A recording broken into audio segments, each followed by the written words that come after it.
大家好，我是小陈，今天要跟大家分享 ETF 投资。ETF 投资在近10年来非常盛行，给一般人懒人投资，长期放着就稳赚不赔的印象，甚至存在长期来看 80% 以上基金经理人都跑不赢 SPY 这个说法。然而事实真的是如此吗？要解释这个问题，我们必须先了解什么是理想的投资方式。所有投资人追求的3个极端：高报酬、低风险、耗时少。这3个极端通常至少要牺牲1到2个。对一般上班族、工作忙没时间看股票的人，愿意牺牲高报酬、低风险，承担一定的风险，领取普通的报酬，投资大盘是个好选择。对专业的投资人，要求高报酬、低风险，愿意牺牲自己的时间。对于投机客，牺牲低风险，自己的时间换取高报酬。建立在这3者之上，什么都不用牺牲的交集，不是作弊就是运气好。用颜色来比喻，高报酬是红色，低风险是绿色，耗时少是蓝色，那天选之人就是白色。一般人迷信的 ETF 投资源自于著名的巴菲特10年赌约。2008年6月，巴菲特和一家对冲基金的经理人立下10年赌约，经理人管理的5档对冲基金跑不赢大盘。其实这个赌约有陷阱，巴菲特赌约的对象是对冲基金。我在之前一则视频如何套利曾经提过，对冲基金就是垃圾模式，跟对冲基金比绩效，就像跟乌龟比赛跑，赢了其实也没什么好骄傲的。民间流传一个传说，大部分基金经理人都跑输大盘，这句话不断流传，变成大家都接受的常识。许多名嘴网红讲这句话，也不需要证据。我对一切抱持不轻信、不轻易否定的态度，找到原始证据。原来是根据 SPIVA 的研究报告，长期来看，80%以上的基金都跑不赢大盘。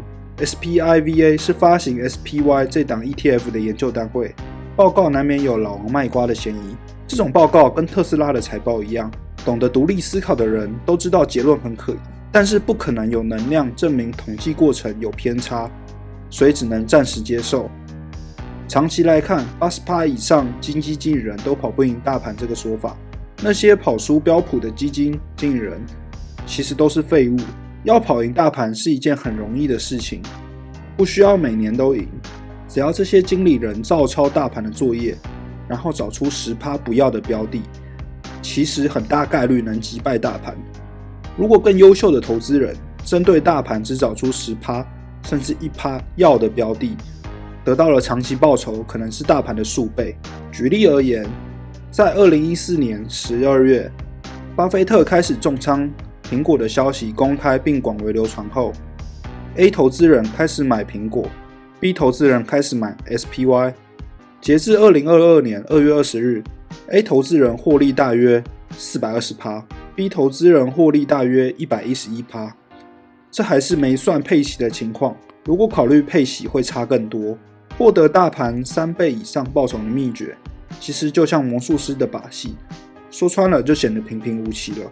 为什么一堆废物基金经理人能够坐在那个位置，领着高额薪水，天天用你的钱赔钱呢？其实这个答案我也不清楚，我只知道很多笨蛋还是愿意把钱给那些废物管理。人类是盲从的动物，只要披上专家的外衣，再说一些不着边际的专有名词，看起来就像是那么一回事。最典型的例子就是木头姐，她的演说听起来很专业、很厉害，连我都听不太懂。研究过后还是觉得牛头不对马嘴，结果事实证明他就只是小丑。回到正题， ETF 投资、指数投资就那么可靠吗？确实 ETF 投资对一般懒人是很棒的投资，如果不愿意花时间研究，愿意牺牲一点投资收益，承担一点风险，投资 SPY 是不错的选择。但是一定要了解，大盘的风险是远高于个股的，一个大篮子总有烂番茄臭鸡蛋。愿意花时间研究个股，有比较高的机会不会捡到这些不良公司。同样的道理，长期来看，大盘的收益绝对劣于精心挑选的个股。也就是说，用颜色来比喻的话，大盘投资是蓝色，对冲基金是青色，加密货币是红色而价值投资是黄色。顺带一提，房地产也是黄色。我是相当鼓励个人投资人进入房地产市场投资的，只不过房地产投资的门槛真的很高，无论资金还是耗费精力方面，所以对大部分人，股票还是最好的选择。ETF 确实是一个不错的概念，用来投资大盘、追踪指数是个很棒的选择。但是近几年来兴起的 ETF， 只要在 ETF 的名称里面冠上高股息、低波动、电动车、生技、半导体等等概念，都会卖得很好。发行 ETF 的公司赚钱赚饱饱，还可以用资金购买公司旗下主动基金持有的标的，趁机炒作股价，抬高基金的账面收益。玩坏了可以换一个噱头再玩一次。ETF 的成分往往复杂，研究一档 ETF 最好的方式是直接一个一个去看包含哪些东西，而投资 ETF 的本意是不想花时间研究个股，如此一来形成一个完美的闭环。对 ETF 有兴趣的人都懒，因为懒所以很好坑，被坑还不会发现，因为投资人懒，一个完美的骗局就此被创造。当然不是所有的 ETF 都烂，有一些追踪指数的 ETF 是相当值得投资的，但是要理解，追踪指数你只能得到一个不差的报酬，同时承担稍高的风险。对于那些认为自己可以分析预测大盘的人，我笑了笑。数学家已经证明三体运动问题无解。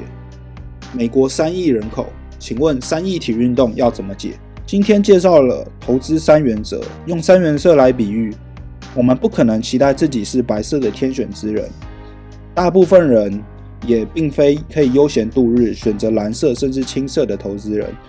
我们都是苦苦挣扎，追求自我实现，甚至阶级跨越的黄人。我们愿意奋力耕耘，我们不甘于平凡或是贫穷，我们必定能成功。如果你觉得我的视频对你的投资有帮助的话，请帮我点赞订阅，我们下期再见，拜拜。